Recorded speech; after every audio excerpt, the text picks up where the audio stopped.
been a minute. It has, bro. What's new in your world? The offer is a little unclear. I think what I'm saying is actually you're too focused on your solution and not enough focused on their problems.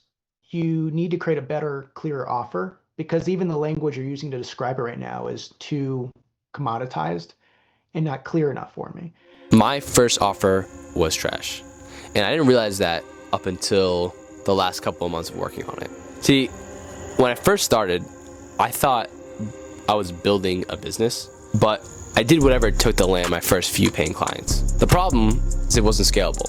And with me going back to college soon, I knew if I didn't fix this business would not survive. So for me, like I have a deeper desire to just build a $10 million per year business, which I have not yet done myself. I've taken other people to that range. And it's not been because of sales or marketing. It's always been because of product fulfillment and the ability to deliver.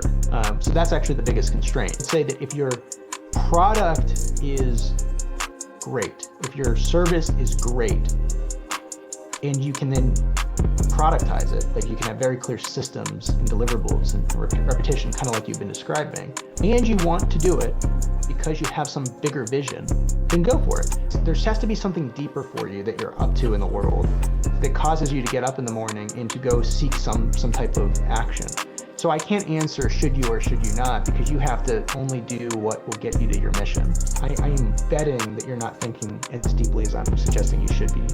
I'm 21, I'm gonna be finishing college soon, and throughout my entire process of actually being in college, I've been trying to build something that has nothing to do with the job. So starting out, everyone gets in that box of, I wanna make quick money online, the make money online economy. And I don't think that economy is actually taken seriously, which is not something I want. I want to be seen as a professional, which meant one thing. I need to rebuild my entire offer from scratch. I've seen people be very happy with 2 clients. You know, they make $5,000, $10,000 a month, and they can go travel the world, and they live in and out of a backpack, and they're extremely happy people. And then there's people that make $10 million a month, and they're miserable. So it's like you know, you just have to ask that question. So I think take a step back, reflect on that over the next week, and ask yourself, what do you want your life to look like? I like to create a very tight offer that people want, and I become an expert in that, and I can explain that better than anybody else, and I go very deep on that. And so when people talk to me, they're like, holy shit, this guy knows more about this particular thing for this particular type of company than anybody else. And also selling becomes freaking easy. Yeah, we work with all those types of companies. The exact type of company you are. Here's the results. Boom, boom, boom, boom, boom. I know your people better than you even know them.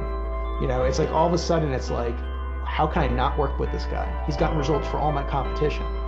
You see, there was a few problems with my original offer. It wasn't scalable because it was all done for you. I can't do that. I just can't do that anymore, and I don't want to do everything, you know? I was split in so many different types of projects that I wanted to work with people that I'm losing time. I had my hands in all these projects that could make me money. Why don't I just focus on this one narrow path and just send it? Because if I didn't, I would just burn out. And the boy's not really trying to do that. I want to niche down a little more so I can target my services that it's just that I'm more of an expert for it. So my messaging for that needs to sound like that. So I definitely appreciate it for you telling me that.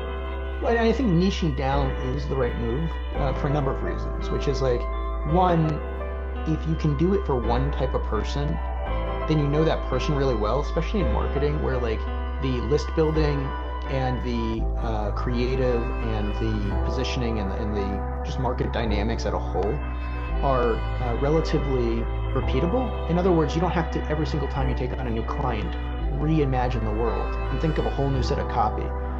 And I think in lead generation, because I happen to have a lot of experience in this, is that's the fundamental challenge with new clients, is you have to go into their business, you have to understand their value proposition, you have to understand their offer, which, as I just described, is not easy to do.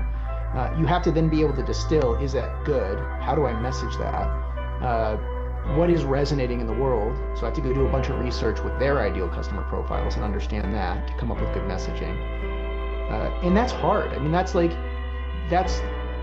that's what makes the best marketers from the worst marketers in general. You have to spend a lot of time with those people.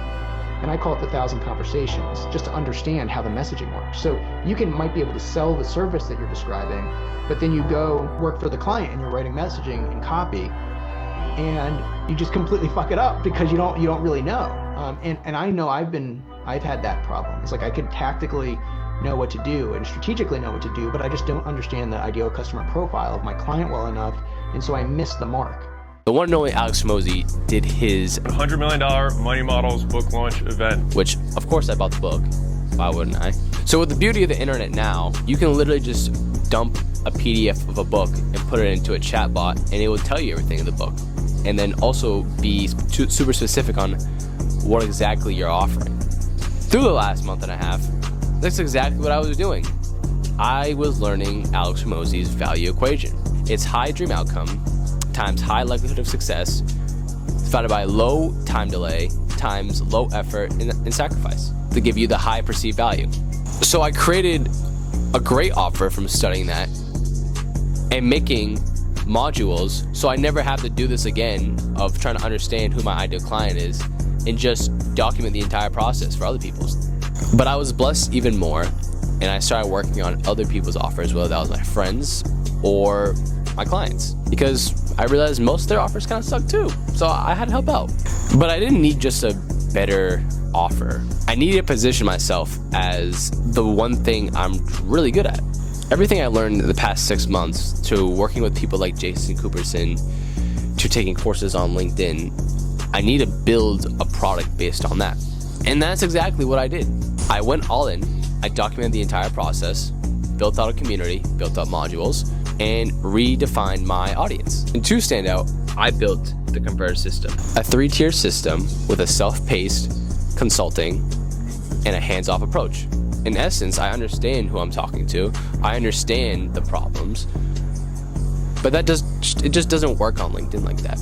And I understood that experience with working with someone like Jason as a client, who literally 9 times out of 10 goes viral. But when you position him on LinkedIn, it just like doesn't work the same, because that's not how LinkedIn works. And it was a great experience to understand that.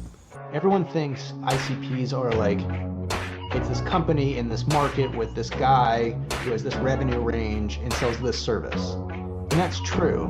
But there's also like a deeper one, which is like, who do you personally vibe with? Is it like more of like a technically oriented person? Is it somebody who's more creative? Because for me, like, especially in the agency world, it's so easy to get clients that are just so annoying. You're in the what do I want world that could take you 5 years. And that's what like everyone thinks. It's like, I'm gonna just get off this call, I'm gonna go like look in the mirror and I'm gonna figure out what I want. It doesn't work like that. Because you don't even really know what you want. You can't know what you want until you tried things and it sucks. So you gotta just kind of just buckle up, get ready to go on a 2 to 3 year adventure and try a bunch of shit, which is puppy land. And the puppy doesn't know that he doesn't like to bite bees and swallow bees, because the bee looks fun, but the bee stings you. And then all of a sudden you have 10 of those clients, and then your dream clients, and you're living a dream life, and there's no bullshit. Essentially, I'm trying to save you from like this like rat race of feeling this like unnecessary desire to just go make money, because it doesn't really ultimately matter. If you can take out anything out of this video, is just look at your offer. Just have someone review it. Maybe me. Is it really still aligned to your ideal client's number one pain point? Are you making the most amount of money you can based on the services you provide? Is your business actually scalable? This is the best position I've ever been in my entire business career. I have a great product. I have great people around me. Creating great offers was just the first step. Selling this at scale is now where the game begins. So, I'm gonna get to it.